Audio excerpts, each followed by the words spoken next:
This is a moment that is incredibly consequential for our city and for generations to come.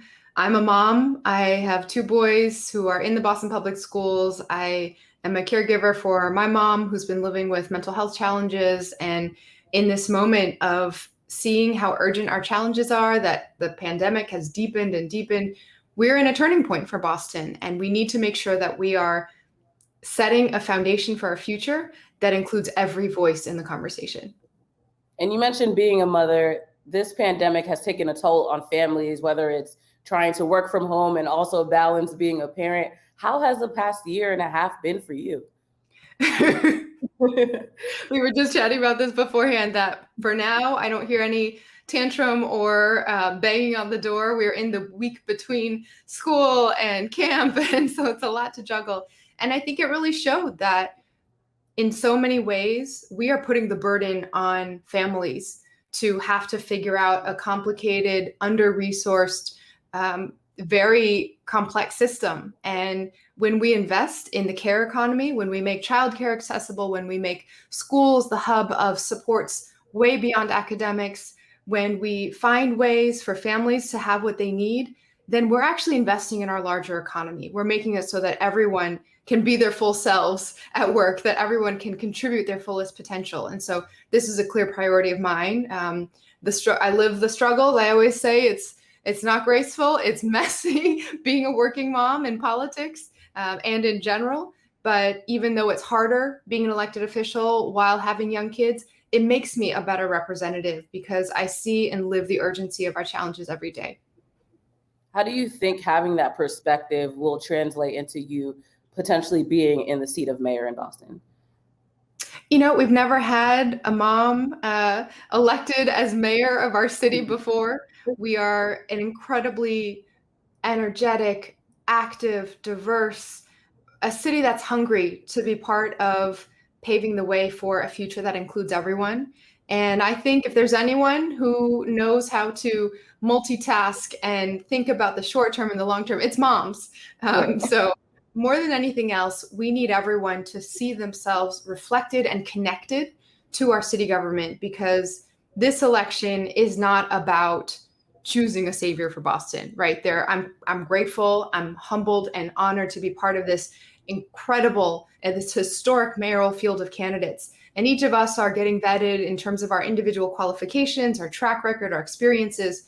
At the end of the day, we need to bring that sense of who we are as individuals and what we are hoping to do for the city of Boston into alignment with how we reshape our system so that everyone can be part of Boston's future. And I'm proud of how my team has been building and opening the doors and strengthening connections with community for a very long time.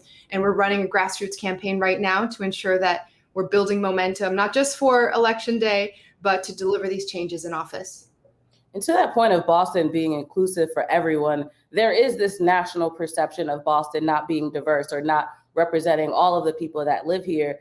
You actually had the opportunity of being the first Asian American person to be on the Boston City Council. So what do you think having someone of a diverse background brings to this seat when it comes to the perception of Boston overall? Yeah, and I want to just make sure I'm giving credit where credit is due. I'm the second Asian American, first Asian American woman. Sam Yoon served on the Boston City Council from 2005 to 2009, and we've seen that the barriers are still needing to fall to this day, right? In a city that is hundreds of years old and reflects such history of our country, the stories of who has shaped Boston sometimes haven't even been fully incorporated into how we tell our story and how we choose to represent the culture of our communities. Government plays a big role in that. And we know, I'm now 8 years into serving on the Boston City Council. When I was first elected that year in 2013, we doubled the number of women serving on the council. Literally went from 1 to 2 when I joined then Councilor Ayanna Pressley on the Boston City Council. And it had taken until she was elected in 2009 for the very first woman of color to serve in Boston's city government.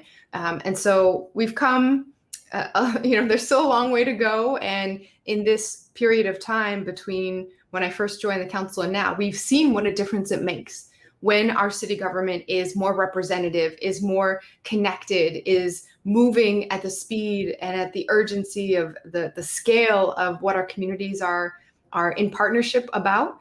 And we know that reflection, that relationship between community members and government, that's the only way that we're going to be able to deliver the type of changes that we need to actually serve our families. And there's never one issue that most politicians would say are at the forefront of an election of a city overall. But for you, what do you think is something that is very urgent when someone steps into that office? Yeah, we're still coming out of a pandemic that has shown just how intersectional our issues are. And so I would say the most important part of where we need to head is to ensure that we are moving with the urgency and the scale of vision that our city deserves.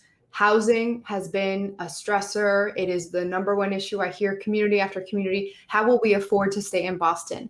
But housing can't be separated from how reliable transportation is, or where you feel like you need to live to be able to access quality schools, or where our food deserts are, or how climate plays into all of this. And so this is really about Boston rising to meet this moment.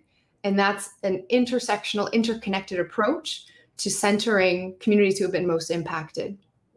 You mentioned transportation, and I think that is one of the issues that is very important that people have been talking about, but it also highlights the fact that the Boston transportation system is a decades long industry in itself when you really think about it. So for you or anyone to go into a role where they essentially have to uproot something that has been in place for years, how do you effectively do that? Yeah, well, first is to trust and believe in our power to bring about something different. I think in a lot of ways, what holds Boston back is the belief that this is all that we can get. And I've seen, particularly when it comes to transportation, just how much we can shift the conversation, even for issues that are not within the direct, immediate control of city government. When we first started talking about how public transportation is a public good, it should be reliable, accessible, it should be free and available to everyone, there was a lot of pushback, right? How will we ever get to the point where we can be thinking about that with all the costs that are already in the system right now? And that is all accurate and fair to say that we have to be responsible about our planning and our budgeting.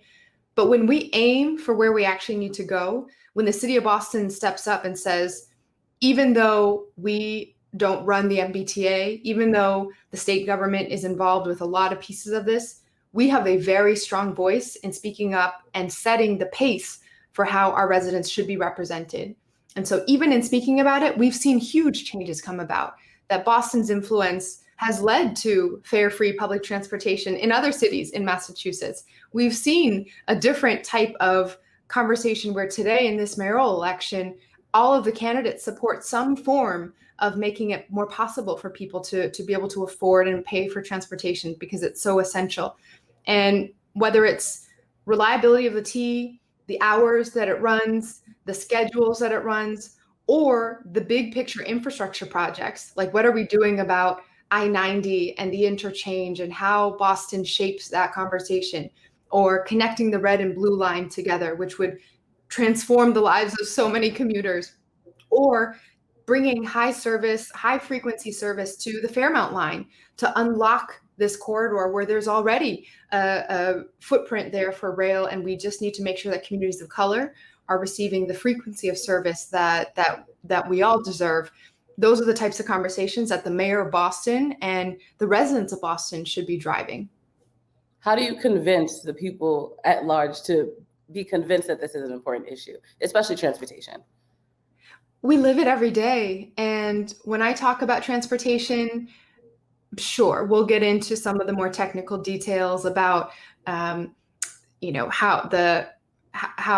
what the style of trains that can fit more people, or what it means to have an electrified service versus diesel service that we have, how outdated our system is right now.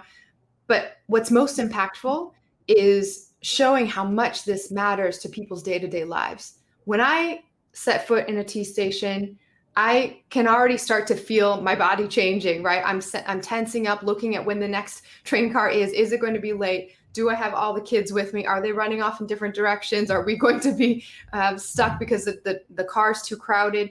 This has a direct impact on every part of our lives, how much time we get to spend in with our family, whether we're docked pay because the train didn't come on time or can't even take that job because there's no way to get there affordably. Really helping to center and amplify the voices of our community members who are living these challenges every single day. That's how we drive the urgency to deliver change in policies. And aside from work, you mentioned being a working mother. How do you decompress whenever you do get some alone time? If I have time, I just like to be outside. I really enjoy spending some time, whether it's Franklin Park and picking an entrance and just exploring. There's just getting lost in the trees and feeling so small compared to the world is something that's really soothing and healing for me. There's lots of places around Boston, urban wilds, that you can do that. And if I don't have time, we always keep ice cream in the freezer. I'm a big, big ice cream girl. Ice cream is a huge mental health, I think, supplement. Absolutely. Overall, what do you love most about the city of Boston? I love that people are so proud and connected to their communities here. Right? We're a small big city. We're a city where there are generations of history dating, in individual streets in Boston where people are connected to their family's legacy here. We're also a city where our history reflects such impact, where we have been the place over hundreds of years that has always stood up to fight the important fights, to lead the way in investing in our common good and how our futures are intertwined. And if there was ever a moment where we need that kind of spirit again, leading the way for our city and beyond, it's right now, where our actions in this window that we have now will truly shape generations to come. And so Boston needs to lean back into believing what's possible when we come together and believing that we can be the city that we dream of if we choose to take these crises head on and if we choose to bring everyone into the conversation. And quick follow-up, because you did mention ice cream. What is your go-to flavor? Oh, well, I live in Rosendale. It's less than a 10-minute trip to get to Ron's Ice Cream in Hyde Park. Best in the city, I would say. Ooh, And so, so my go-to flavor there is the caramel fudge brownie. Ooh, that sounds delicious. Well, I definitely have to get out there and try it.